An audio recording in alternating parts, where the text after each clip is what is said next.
İyi günler arkadaşlar. Kanalımıza hoş geldiniz. Bugün yine sizler için yepyeni videolarla karşınızdayım.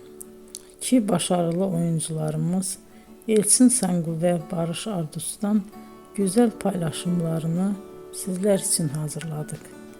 Elçin Sangu, Sevdim Alabora, Yalancı ve Mumları, Kiralık Aşk, İyi Günde Kötü Günde bu dizilerde rol almış ve herkes tarafından çok beğenilmiştir. Biz de Elçin Sangu ve Barış Ardus'tan en güzel sempatik fotolarını sizler için hazırladık.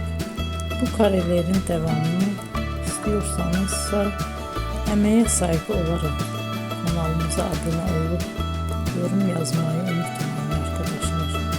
Teşekkür ederim.